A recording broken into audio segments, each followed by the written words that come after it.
हिमालय की तलहटी में एक ऋषि अपनी कुटिया में रहते थे। वे पुराने भारतीय आयुर्वेद और योग के विशेषज्ञ थे। लोग दूर दूर से अपना इलाज कराने आते थे। ऋषि आयुर्वेदिक पद्धति और योग से बीमारियों का इलाज करते थे और अधिकांश रोगियों के रोगों को जड़ से खत्म कर देता है। ऐसे ही एक दिन ऋषि के आश्रम में एक व्यक्ति आता है और कहता है कि मुनिवर, मैं पास के गांव का जमींदार हूँ। मेरा काम ऐसा है कि मुझे दिन में ज्यादातर समय बैठे रहना पड़ता है। अधिक शारीरिक श्रम न करने के कारण मेरा मोटापा बहुत बढ़ गया है और तरह तरह की बीमारियों ने मेरे शरीर में घर बना लिया है।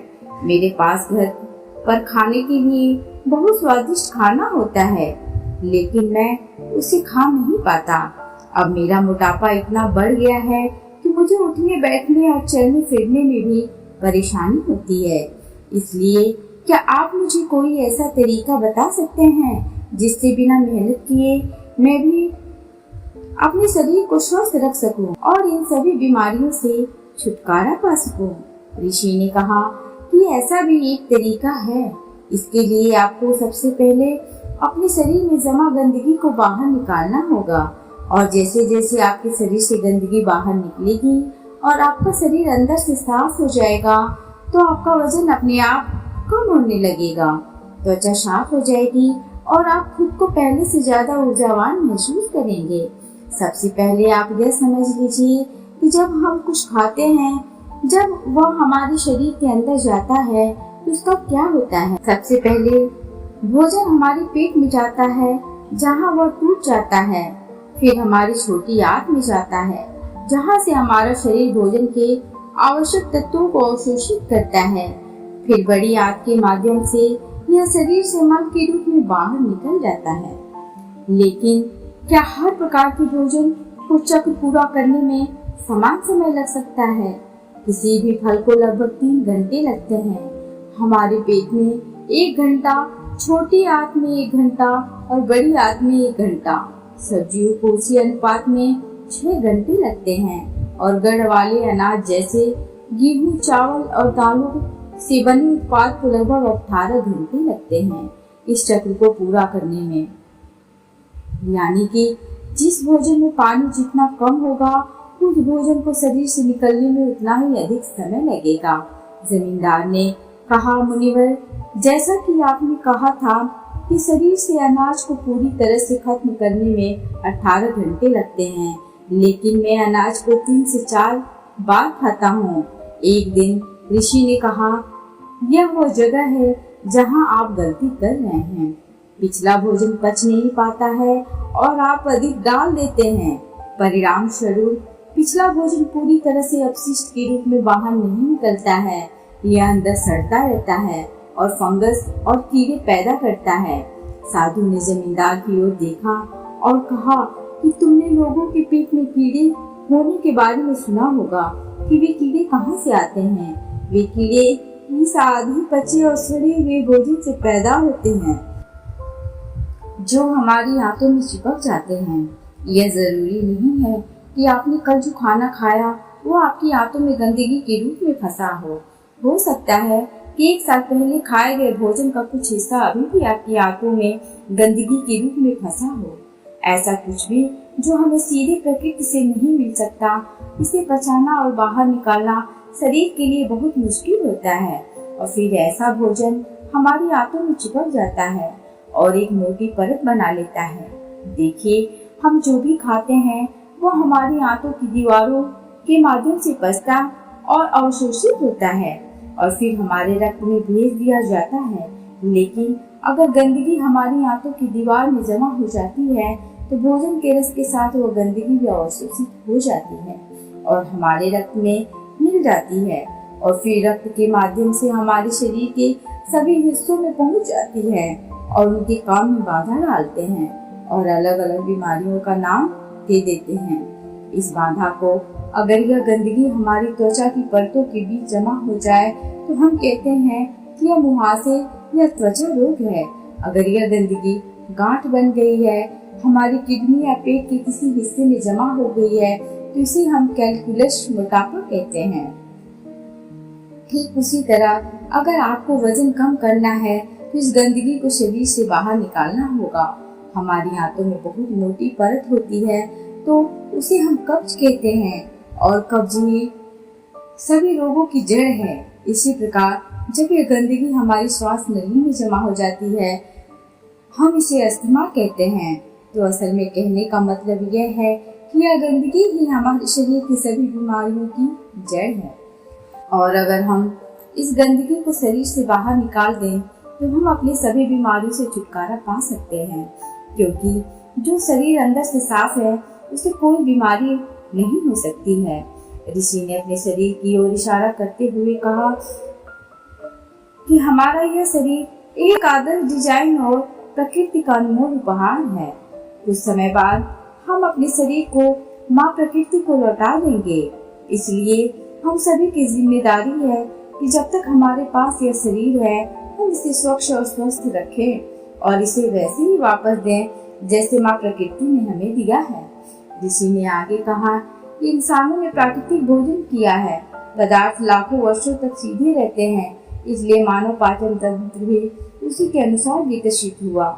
यानी हमारा शरीर कच्चे प्राकृतिक पदार्थों के लिए बना है, लेकिन अपने स्वाद के चक्कर में हमने इसमें ढेर सारी गंदगी डालनी शुरू कर दी है। तो आपका पहला काम इस गंदगी को शरीर से बाहर निकालना है और फिर दूसरी बात यह है कि इसमें सही खाना डाला जाए। लेकिन जमींदार ने कहा, लेकिन मुनिवर शरीर से गंदगी कैसे निकाले? ऋषि ने कहा कि इसके लिए सबसे पहले आपको दिन में 16 घंटे का उपवास करना होगा। ऋषि ने जमींदार की ओर देखा और कहा, 16 घंटे का नाम सुनकर डर मत जाना, आप इसे बहुत आसानी से कर सकते हैं। देखिए, वह शक्ति जो हमारे शरीर के अंदर से गंदगी को बाहर निकालती है, वजन कम करेगी, बीमारी को ठीक करेगी, वह हमारे अंदर है। यह किसी दवा या दुआ में नहीं है और उपवास करके हम उस शक्ति को अपना काम करने के लिए समय देते हैं। देखो, जब एक आदमी की हड्डी टूट जाती है तो हम उस हड्डी को आराम देने के लिए उसे बाहर से बांध देते हैं ताकि वह हड्डी अपनी जगह पर रहे और कुछ दिनों के बाद वह हड्डी अपने आप जुड़ जाती है। ऐसा नहीं था कि हमने उस हड्डी को जोड़ने के लिए उस पर कोई दवा लगाई थी, तो फिर उस हड्डी को किसने जोड़ा? यह हमारी भीतर की जीवन शक्ति को जोड़ती है। यह जीवन शक्ति बहुत मजबूत है। सोचिए, अगर यह जीवन शक्ति हमारी हड्डियों को जोड़ सकती है तो क्या यह हमारे अंदर की गंदगी को बाहर नहीं निकाल सकती? क्या यह पत्थर को नहीं तोड़ सकती है? निश्चित रूप से यह ऐसा कर सकती है।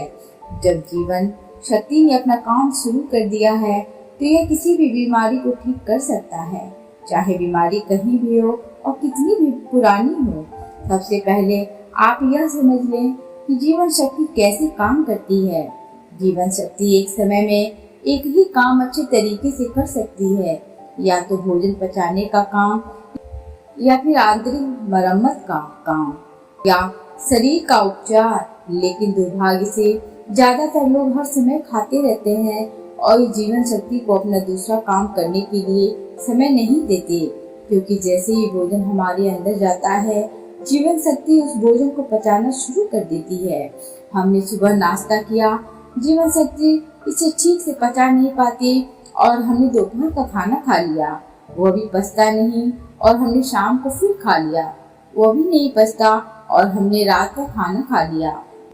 इस प्रकार प्राण शक्ति 24 घंटे दिन रात भोजन पचाने में लगी रहती है। उसे कभी भी शरीर की बीमारियों को ठीक करने और शरीर में जमी गंदगी को बाहर निकालने का मौका नहीं मिलता। इसलिए यदि हम चाहते हैं कि जीवन शक्ति हमारे शरीर पर अपना कार्य करे तो हमें उसे प्रतिदिन कुछ समय के लिए भोजन पचाने के कार्य से मुक्त रखना होगा, और हम 16 घंटे का उपवास करके ऐसा कर सकते हैं। अगर आप रात का खाना 8 बजे खाते हैं तो कोशिश करें कि 12 बजे तक कुछ भी न खाएं। यदि आप 12 बजे तक भूखे नहीं रह सकते हैं तो आप अपने सुबह के नाश्ते में थोड़ा सा जूस या नारियल पानी ले सकते हैं।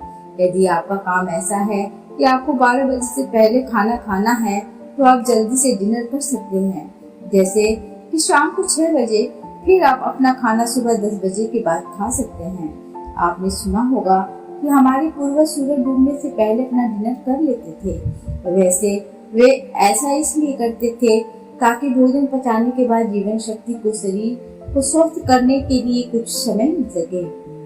मान लीजिए आपने शाम को 6 बजे अपना डिनर कर लिया है और अगर आपका खाना हल्का है तो रात 2 बजे तक यह आसानी से पच जाएगा।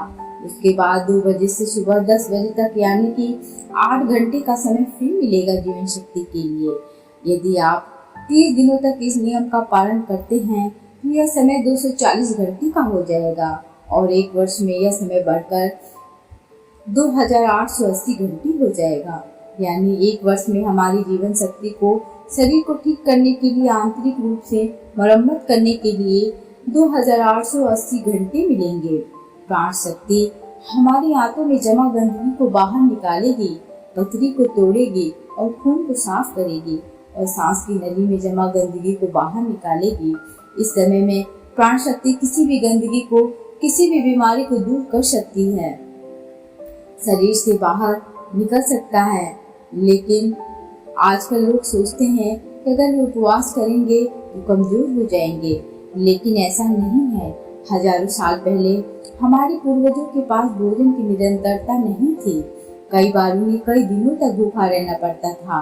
तो इस तरह से मानव शरीर का विकास हुआ है कि उसे समय समय पर उपवास करने की आदत होती है। अजीब बात यह है कि हम हमेशा कुछ न कुछ खाते रहते हैं। हमारे कुछ बौद्धिक पूर्वजों ने इस बात को समझा था कि यदि किसी व्यक्ति को उपवास करने के लिए कहा जाए तो वह उपवास नहीं करेगा, इसलिए उन्होंने उपवास को जोड़ दिया है हमारे धर्म और रीति रिवाजों के साथ, ताकि लोग समय समय पर उपवास रखें। उपवास के दौरान हमारी जीवन शक्ति शरीर के हर हिस्से तक पहुंचती है। यह शरीर में जमा गंदगी को मल मूत्र, खांसी और पसीने के रूप में बाहर निकालता है।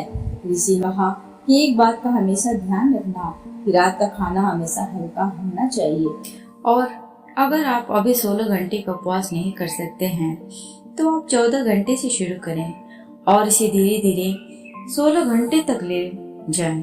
पहले तो आपको ये मुश्किल लगेगा, फिर धीरे धीरे आपकी आदत का हिस्सा बन जाएगा। ऋषि ने एक और तरीका बताया है जिसके द्वारा आप अपने शरीर से गंदगी को बाहर निकाल सकते हैं। वह है शरीर की मालिश और पसीने के माध्यम से। जब हम सप्ताह में कम से कम 3 बार तेज से शरीर की अच्छी मालिश करते हैं तो इससे हमारा रक्त तेजी से चलता है और यह रक्त उसके साथ चलता है। नसों में जमा अपशिष्ट को गुर्दे तक ले जाता है, जहां से इस अपशिष्ट को हटा दिया जाता है पेशाब के जरिए शरीर से बाहर। इसी तरह जब कोई व्यक्ति कड़ी मेहनत करता है तो उसके शरीर में जमा गंदगी और चर्बी पसीने के रूप में बाहर निकलती है। ऋषि ने आगे कहा कि स्वस्थ रहने के लिए शरीर से गंदगी निकालने के लिए सही आहार लेना जरूरी है।